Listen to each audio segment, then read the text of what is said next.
Welcome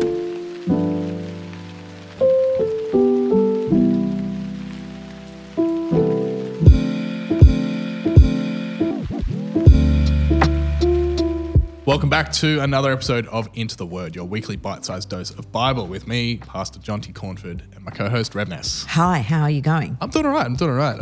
I'm excited for this one. We're going to continue our series into vices. Yes. With part 2. Yeah, and we're looking at that book called Glittering Vices by Rebecca Condike DeYoung. Yeah. It's a new look at the 7 deadly sins and their remedies. Yes. So it's we'll be talking about the vices or the 7 deadly sins, and today is gluttony. Last week we did lust. And so we're knocking off some nasties up the front, aren't we? Yeah. And, amazing. So what is gluttony, Ness? Have you got a definition for us? Yeah, I do. I actually Googled that. Gluttony is the habitual greed or excess in eating. Yes. So it's interesting there because my brain immediately goes to... So...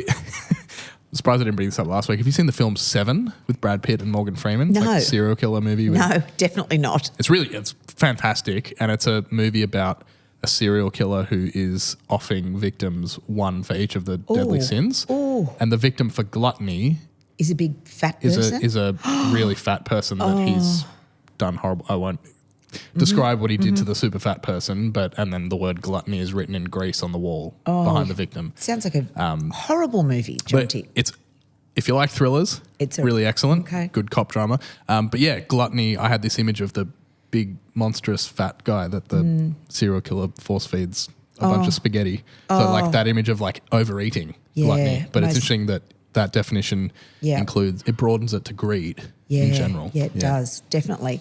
And Frederick Bushner says this: a glutton is one who raids the icebox for a cure for spiritual malnutrition. Wow. Interesting. And I like that DeYoung from this book says that the main question we should be asking is not how much is too much, but rather how dominated by the desire for this pleasure am I? How difficult would it be to have to give it up or do without it?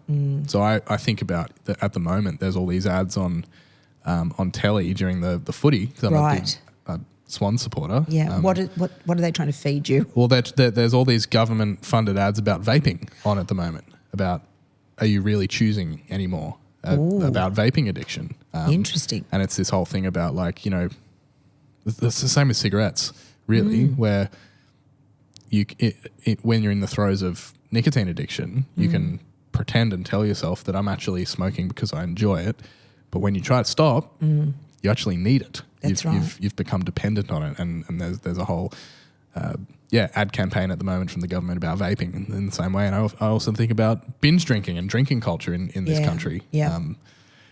When you go out as a 16-year-old behind your parents' back, you don't sneak out to have half a beer. You sneak out to have a slab. Drink a slab with your mates. We even, on an episode of Filthy Hope earlier this year, had an incredible chat to our friend Taylor about his experience with drinking and as a young man, just incredibly detrimental effects that has had on his and his friends' lives. Yep. Those are the things that immediately jump to mind for me. Yeah, I think gluttony is also definitely a vice of the rich and middle class. Definitely. You know, when it comes to greed. Yeah, overindulging in all the good things, you know. I know what it's like even in summer on the northern beaches. It's very tempting at 5 o'clock or wine o'clock, as I've heard ladies say. It's always beer o'clock somewhere. Yeah, that's right. Let's crack a bottle of bubbles and a cheese platter. Yeah. And before the end of summer, you've packed on a couple of kilos in cheese platter and booze. That's right. You know, it's gluttonous behaviour, isn't it? You know, occasionally is a great thing, but to become a regular part of what we do as a part of our culture, it can just be over the top. Yeah. Too much. And in Proverbs 23:20-21 says this: do not join those who drink too much wine or gorge themselves on meat, for drunkards and gluttons become poor, and drowsiness clothes them in rags. Rags, yeah. Yeah, it's interesting. That one is specifically talking about the food and drink part of it. Yeah. Yeah, and I mean, it's interesting. As in comparison, you can look at the story of Jesus' first miracle that he performed at the wedding. Right. Turning water to wine. Totally. So it's Putting it on for all the mates. it's this contrast of it's not about don't enjoy yourself. Yeah. Like Jesus created a whole bunch of extra wine from water For pleasure. for the wedding. Right.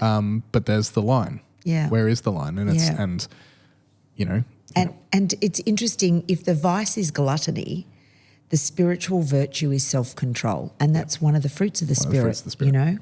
And, this is interesting. The formation practice is fasting. And I've just recently come back from a fasting retreat. It was a 3-day retreat on fasting, and we did a 24-hour fast, and it was absolutely fascinating. I learnt so much about fasting. And if you want to hear more about that, you can flick over and have a listen on our Filthy Hope podcast, where we do a whole segment on that. But I just want to read you what Matthew says. Matthew 6:16-18. Or would you like to read that, Jonty? happy to. Yeah. Sure.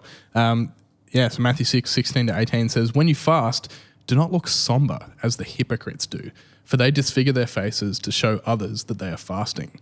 Truly, I tell you, they have received their reward in full. But when you fast, put oil on your head and wash your face, so that it will not be obvious to others that you are fasting, but only to your Father who is unseen. And your Father, who sees what is done in secret, will reward you." So I'm on this fast, right? Yeah. And one of the ladies, I'm there with 10 female pastors from all different denominations. And we've started this fast, and she's getting ready in the morning and she's doing her hair, and I'm watching her put on lippy and mascara. And I said, "Hey, babe, we're on a fast. Does fasting require a full face?" And she said this passage to me, and I went, "Oh, no." She said, I have to not look glum. Yeah. I've got to get amongst it and not show people that I am fasting, and I've got to do my normal practice. So I went, oh, my gosh. So then I stuck on some mascara. Can I just say it didn't help? You were still hungry? I was really hungry, but it didn't help. It didn't make me look any better. Yeah. And I was with myself for the major part of that period of time anyway while I was fasting, so it didn't matter what I looked like, quite frankly. It was just between Jesus and myself. I just had a big Holy Spirit moment. It was quite phenomenal, actually. And the thing I found most interesting about fasting was the hungrier I got, the more in tune with the Holy Spirit I became, and I had hours of conversations with God. And I never carve out hours of conversations with God like I did. Like, this was a blessing to have this amount of time, just to not be involved in my normal day-to-day church things that I have to get done and caring for people in my community. I could just be with Jesus, almost like just like how Jesus went across the river and across the sea and left the people just have time. I just had this precious time just with God. It was absolutely beautiful. And I learnt more about God in that time, more about myself. And at the end of that fast that evening, I had established a better relationship with food. That was something I didn't expect to have happen, because I realised that actually 24 hours I just drank fluid, and I didn't die. It's funny. You get these grumbling feelings in your tummy, bit of a light headache, and I didn't feel like I could jump around and do Pilates or a spin class. I didn't have that much energy. But I certainly wasn't going to die. I was coping really well, and in deep spiritual relationship and conversation with God, like being with a best friend for this whole period of time. It was really powerful, and I think it's really helped me with my relationship with food. Great. Yeah, so when I feel hungry, I don't go, oh, now I'm going to necessarily go and eat. I can actually be hungry for a big chunk of time and it's okay because I'm not going to die. I don't know where on earth I thought I was going to die when there's places around the world where people just have a cup of rice and that's all they have all day, if they have that every second or third day, and they live and survive on that. It was just really interesting because we live in a world with with so much abundance around us, don't we? Yeah, The yeah. gluttony is quite easy. There's so much available to us. Yeah, that's right. And where did we think that we needed to have 3 meals a day and morning tea and afternoon tea and then something after while you watch telly? Where did we get that concept that we required that much caloric intake anyway? I found that interesting. I was questioning all of that too. And so it's interesting. So the formation practice is fasting for gluttonous behaviour. And self-control. And self-control. You know, I found that interesting, very interesting. It says, Richard Foster says, fasting reveals the things that control us. Yeah, I like that. Doesn't it just? Yeah. You know what I was controlled by? The clock. Because I go, it's lunchtime between 12 and 1. Time to eat. Yeah. Whether I'm hungry or not. Controlled by the clock. You know, it's early afternoon, it's at 3:30. And I reckon this is a hang-up from childhood. It's time for a peanut butter sandwich. Yeah. Because that's what I would have had when I got home, or honey toast when I got home, right? Yeah. But really my body doesn't need that. My body can go more than easily until 7 o'clock at night until I have dinner because I just had lunch. It's really interesting to challenge our thinking and our behaviours, to be less gluttonous, I suppose. So I would suggest trying on a fast, even if it is something like just reducing 1 meal in your day. Yeah. Just one. You'll be surprised what happens. You will make it to the next meal. Drink plenty of water, you know, or your herbal teas, and you will survive it. Yeah.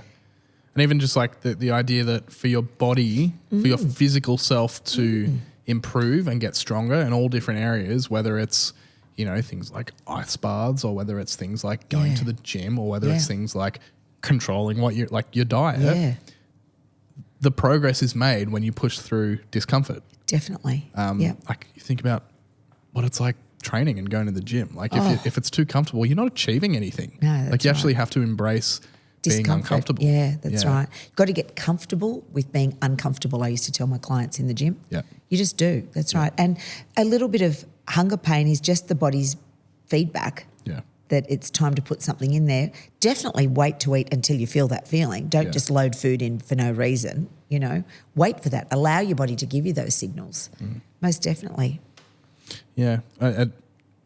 Lynn Babb, is that, Yeah, Barb, is that how you Babs, say the name? Says, in the Western world, we need fasting today more than ever because we are submerged in a sea of advertisements that encourage us to consume endlessly and mindlessly. We need times to withdraw from our consumption to remember what really matters. And I reckon that's consumption of anything. 100%. Anything you're obsessed with. That's a right? capitalist society. Like It's consumption of Netflix. Yeah. It's consumption of all those, and you know as a listener what your thing is, what your special thing is. what you're a glutton for. Yeah. And it may not be food. No. It may be something else. Yeah. Could be online shopping. Absolutely it could be. It could be Chanel lipsticks. Yeah. I'm a glutton for that stuff. Yeah. Could be my Blu-ray collection. Yeah. I think it is your Blu-ray collection. Oh, do you think we've smashed that? I think that's good. Yeah. That was, I wasn't sure where that was going to go because it's not like I don't associate this topic with Christian living, which is probably a gap in my own Right, interesting. experience. Because in my, like I said, in my head that goes to things like binge eating and binge drinking and physical wellness, which of course that is integrated with our spiritual self. So I was really pleased to see that kind of unfold over the last 10 or so minutes. Yeah. When do you ever hear a story about gluttony in church? We don't talk about it, do we? And then we pause for morning tea after Sunday service and load our faces. Yeah. We've only just had breakfast a minute ago. That's right. It's like ridiculous. Yeah. Yeah. Say goodbye to any potential caloric deficit for the day. Get a couple of Lamingtons in you. That's right. There's never any carrot sticks and hummus, mate. That's right. And if you want to continue the conversation, email us, filthyhopepod@gmail.com, or join us in the Facebook group. As always, links for that, are down below. We'll be back next week for our next Vice, week. which if I turn the page over, what are we doing next? Greed. Or Bum, avarice. bum, bum. It'll be interesting to see where this crosses over with today's episode and where the I've got differences lots of are. experience in greed. Yeah. Yeah. So- It's close to my heart. Yeah. Yep. Come join us next week for that conversation. If you want to hang out with us before then, as always, join us at Filthy Hope Please. on Tuesdays. Links for that are always down below as well. Thanks for chatting, Ness. Yeah, thank you, Jonty. Yeah, and I'm going to go have a piece of chocolate cake. we've got afternoon tea before the Gluttony episode. We'll see you guys next week. Have a good one.